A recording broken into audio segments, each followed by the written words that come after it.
My dad told me if you want something, you gotta work for it. And I said, I want my own home, so I can live the way I wanna live. So I had to work 2 jobs to get what I wanted. And plus, if I kept busy, it kept me off the streets.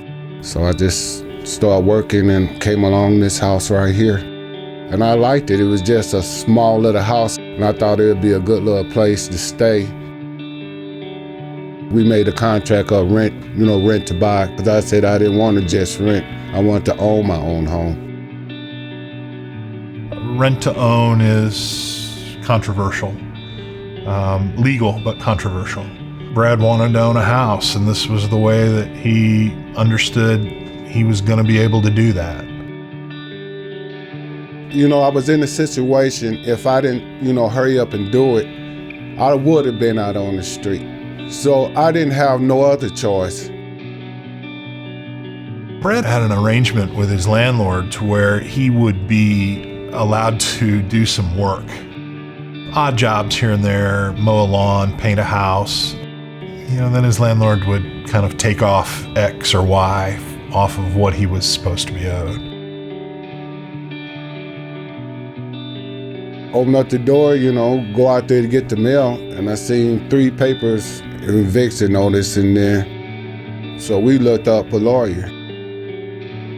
Brad's matter was not a matter that the attorneys that Legal Aid actually hires handled. So it was kind of sent out through their volunteer attorney project. The volunteer attorney project and Legal Aid kind of offer an avenue for attorneys who have different skill sets to kind of still give back to their community. Once I sit down and I start talking to him, I felt real good. I felt like I had somebody to help me. By the time Brad had come to see us, he had been paying rent for 17 years on that house. It was his home, and I didn't want to see him lose that. In a sense, it just didn't seem right. He did everything he could to keep this house for me. He was right there in my corner. Every time I look around, Shane was there to do whatever he could to help me. Anytime we're dealing with an eviction proceeding, certainly, you gotta know what's been paid. I kept all my receipts. I will admit to being stunned when he showed up at my office with 18 years worth of receipts. And that ultimately was certainly what made this case. The judge was amenable to our case. He recognized that, Brad owed some money, but that Brad had paid a lot of money and was willing to fashion a payment plan that allowed Brad to kind of finish out what he owed and what he would owe. When we finally did get that deed, it was a pretty amazing day. It means the world to me, I can go now to buy my son clothes.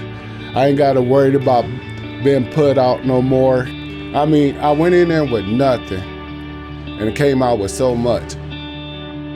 As far as what happens to people who don't have that level of representation, I think the sad fact is they will largely lose their home. By calling Legal Aid, you have someone who has access to those firms, to that assistance, to that help. You have someone who can be a point person that allows justice to kind of filter out where it might not otherwise go. People know Legal Aid. People in neighborhoods in Kansas City that typically don't have access to the legal system know Legal Aid. And if Legal Aid doesn't exist, that goes away. Seeing Brad at his house, and seeing not only Brad at his house, but that he's made it his, and that he can make it his. That's all any of us are asking for.